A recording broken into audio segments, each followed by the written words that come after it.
हे आहे title news network आणि आपण पाहत आहात पुलाखाली अंधार, आंधळ दळतय आणि कुत्रपीठ खातय, ही म्हण तंतोतंत खरी ठरावी असा प्रकार वसमत तालुक्यात घडला आहे. वसमत तालुक्यातून जाणाऱ्या राष्ट्रीय महामार्गावरील आसना नदीवर राष्ट्रीय महामार्गाच्या गुत्तेदाराने जो बंधारा बांधला त्या बंधाऱ्याचा फटका परिसरातील शेतकऱ्यांना बसत आहे. पहा या संदर्भातील on the spot report title news network, व्यासपीठ आपल्या हक्काचं. आंधळ दळतय कुत्रपीठ खातय या म्हणीचा प्रत्यय वसमतमध्ये पाहावयास मिळत आहे. राष्ट्रीय महामार्ग क्रमांक 61 वर असलेल्या आसना नदीवरील बंधाऱ्या संदर्भात ही म्हण तंतोतंत लागू होते.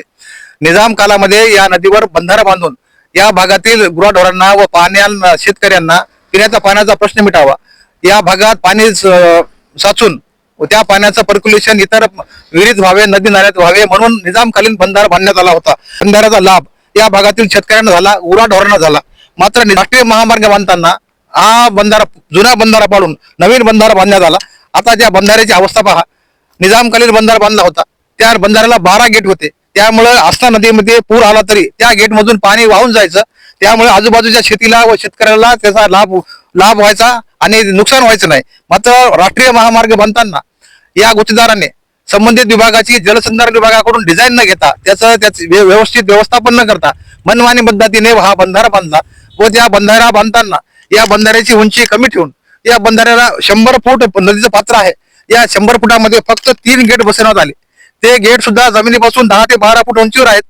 ते नदीचं पाणी बाहेरच्या बाजूला अडवते आणि त्या नदीने मग शेवटी पाण्याचा प्रवाह मार्ग करत असतो. या नदीच्या पाण्याने दुसरा मार्ग केला आणि अक्षरशः नदीचा प्रवाह बदलला गेला आहे. या इतिहासातील आणि वसमत तालुक्यातील ही पहिलीच घटना असेल की नदीने प्रवाह बदलला. त्यामुळे काय झालं की या वर्षी अतिवृष्टी झाली, नदीला पूर आला. आसना नदीला पूर आल्याने आजूबाजूच्या कुरुंदा, कवठा, किनोळा भागातील शेतात पाणी घुसले. माळवटा परिसरातील भागातही प्रचंड प्रमाणात पाणी घुसलं आणि शेती वाहून गेली.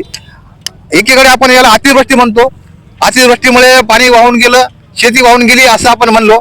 पण हा सर्व प्रकार राष्ट्रीय महामार्गाच्या गुत्तेदाराने चुकीच्या पद्धतीने बांधल्याचा परिणाम होता. याकडे कोणाचे लक्ष गेले नाही आणि दुसरा पावसाळा येण्यापूर्वी या नदीच्या पात्रात एक थेंब सुद्धा पाणी नाही. ज्यासाठी हा बंधारा बांधला होता, ज्या कामासाठी हा बंधारा पाहिजे आहे, त्याचा उद्देश कुठेही सफल झाले नाही. फक्त उद्देश सफल झाला तो राष्ट्रीय महामार्गाच्या गुत्तेदाराचा. त्यांना या कामात किती पैसे मिळाले, काय झालं, हा शोधाचा विषय आहे आणि दुय्यम विषय आहे. पण याचा फटका संबंधित 300 एकर शेताला बसला, आजूबाजूच्या अनेक शेताला बसला. 2-2 किलोमीटर पर्यंत त्या भागाचं पाणी, नदीचं पाणी शेतात गेलं आहे. त्यामुळे आता ही चुकी कोणाची आहे, याच्या संदर्भात कोणाला दोषी धरावं हा प्रश्न आहे. मात्र चुकीच्या पद्धतीने बांधलेल्या बंधाऱ्यामुळे माळवटा परिसरातील काही पिकं वाहून गेले, मोटर वाहून गेल्या. सर्वात मोठा प्रश्न आहे की या उन्हाळ्यामध्ये गुराढोरांना पिण्यासाठी एक थेंबही पाणी नाही. त्यामुळे आता करायचं काय? या पुलाची उंची काही भागात 20 फूट पर्यंत आहे. किमान या 100 फूट पात्रामध्ये किमान 10 दरवाजे पाहिजे आहेत. त्या 10 दरवाज्यातून पाणी वाहून गेलं असतं. मात्र या प्रकाराकडे कोणीही लक्ष दिलं नाही. वरून राष्ट्रीय महामार्ग चांगला होतो आहे आणि वरून जाणाऱ्या वाहनधारकांना वसमत तालुक्यात एवढा मोठा पूल झाला याचं भूषण वाटतं. मात्र पुलाखाली अंधार असा हा प्रकार आहे. या पुलाच्या खाली जो बंधारा बांधला गेला आहे त्या बंधाऱ्यामुळे अनेक शेतकरी रस्त्यावर आले आहेत, अनेकांचं नुकसान झालं आहे आणि येणाऱ्या पावसाळ्यातही आणि कित्येक वर्षात याचं नुकसान होत राहणार आहे. गेल्या 100 वर्षापासून हा बंधारा आहे. युतीच्या काळात सुद्धा या नवीन पुलाचं बांधकाम झालं होतं. मात्र त्यावेळी संबंधित विभागाने किंवा इंजिनियरने 10 दरवाजे त्याला केले होते, त्यामुळे पाणी वाहून व्यवस्थित जायचं. आता मात्र या दरवाजाला फक्त 3 दरवाजे आहेत या पुलाला.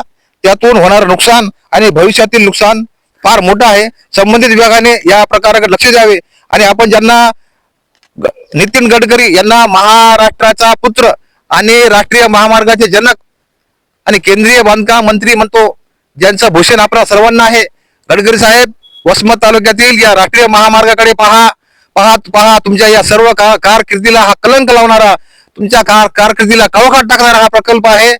गडकरी साहेब, तुम्ही महाराष्ट्राचे भूषण आहात, तुमचा आम्हाला अभिमान आहे. राष्ट्रीय महामार्गाच्या कामाच्या दर्जाबाबत तुम्ही तडजोड खपवून घेत नाहीत असे आम्ही ऐकले होते. परंतु साहेब, दिव्याखाली अंधार असाच प्रकार प्रत्यक्षात दिसतो आहे. राष्ट्रीय महामार्ग क्रमांक 61 कल्याण ते निर्मल या राष्ट्रीय महामार्गाचा दर्जा तुम्ही एकदा येऊन पहा, तपासा. तेव्हा तुम्हाला कळेल, तुमच्या संपूर्ण कारकिर्दीवर कलंक ठरेल. असेच या राष्ट्रीय महामार्गाचे काम होत आहे. त्यामुळे या महामार्गाच्या कामाकडे तुम्ही एकदा गांभीर्याने पाहावे, एवढीच तुम्हाला वसमत तालुक्याच्या वतीने टायटल न्यूज नेटवर्कच्या माध्यमातून विनंती आहे साहेब. मी Chandrakant Devne, title news network, Vasmat.